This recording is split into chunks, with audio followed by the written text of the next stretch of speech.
सभी जगह स्वतंत्रता की बात होती है और स्वतंत्रता संविधान में हमारा मौलिक अधिकार भी है, परंतु स्वतंत्रता का अधिकार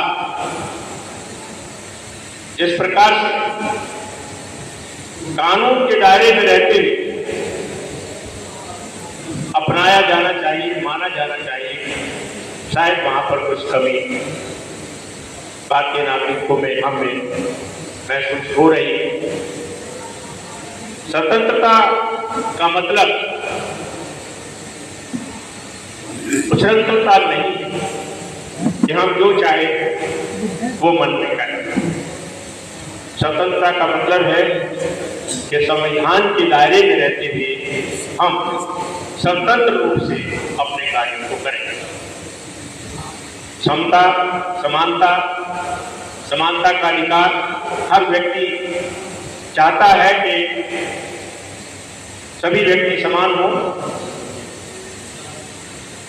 शायद पहले समानता नहीं थी, परंतु संविधान के लागू होने के बाद समानता का अधिकार मिला और इस समानता के अधिकार को हम समता के अधिकार के बिना प्राप्त नहीं कर सकते।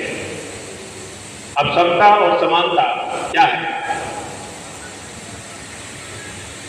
दोनों ही सब एक से लगते हैं कि समता का भी अर्थ यही है और समानता का भी अर्थ यही, परंतु नहीं।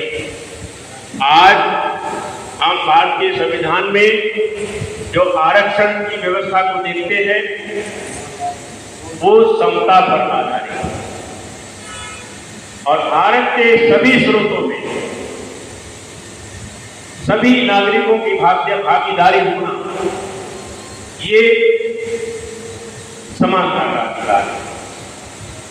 अब सवाल उठता है कि भाई सभी को जब समान माना जा रहा है तो फिर समता बीच में क्यों आती है? समता इसलिए आती है कि हमारा समाज जिस प्रकार से हजारों वर्ष की गुलामी को झेलते हुए हाशिए पर आ गया है, जिसके पास कोई अधिकार नहीं था। भारत की स्वतंत्रता के बाद संविधान लागू होने के उपरांत हम समानता का अधिकार तब तक नहीं पा सकते हैं जब तक कि हमको समता का अधिकार नहीं मिलेगा। हमको पहले समानता हुई है जिनसे हम पिछड़े हुए, सामाजिक और शैक्षणिक रूप से पिछड़े, तब समानता का अधिकार नहीं था।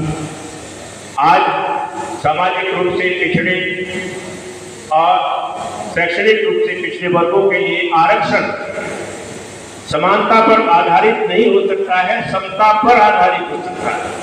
पहले हमें उसके समान बनाइए जिसने हमारे साथ अत्याचार किया और हम पिछड़े रह गए, तब पहले हमें वहां लाइए, तब स्वतंत्रता का अधिकार लागू होगा, समानता का अधिकार लागू होगा।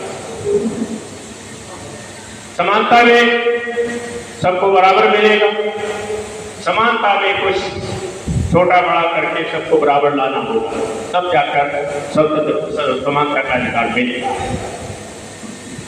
किसी भी परिवार में यदि परिवार के 8 व्यक्ति हैं और उन 8 व्यक्तियों के लिए कपड़े बनवाने हैं, तो क्या सबको समानता के आधार पर बराबर दिए जाने की व्यवस्था से काम चलेगा?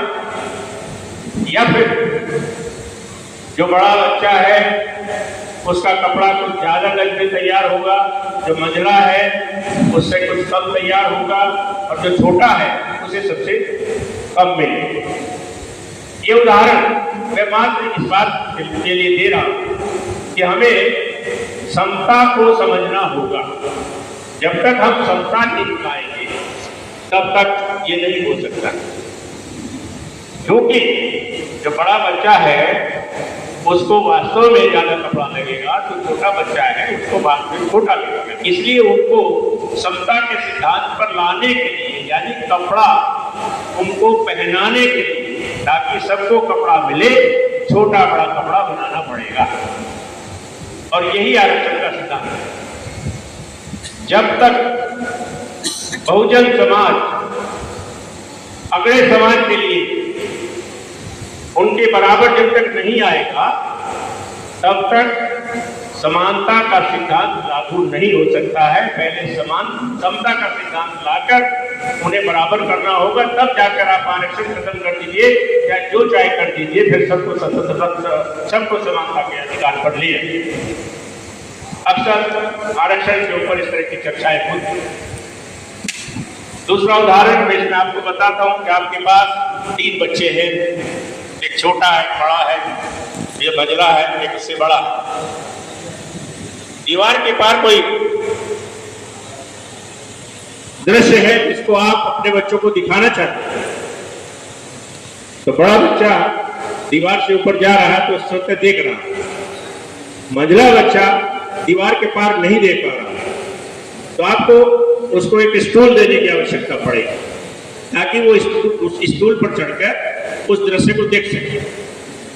फिर तीसरा बच्चा जो उससे भी छोटा है, वो एक स्टूल से भी उस दृश्य को नहीं देख पा रहा, उसके लिए आपको 2 स्टूल लगाने पड़ेंगे। तो यहां पर आप समानता की बात नहीं कर सकते कि तीनों को एक एक स्टूल दीजिए। तीनों को एक एक स्टूल देने के मायने यह है कि जो बड़ा बच्चा है वो बड़ा हो जाएगा, जो छोटा मझला है वो वहां तक जाएगा, और छोटा है वो उस दीवार तक पार देख ही नहीं पाएगा। इसलिए यहाँ पर समता के आधार पर उनको हम वो स्टूल देंगे और वो दृश्य उसे दिखा पाएंगे।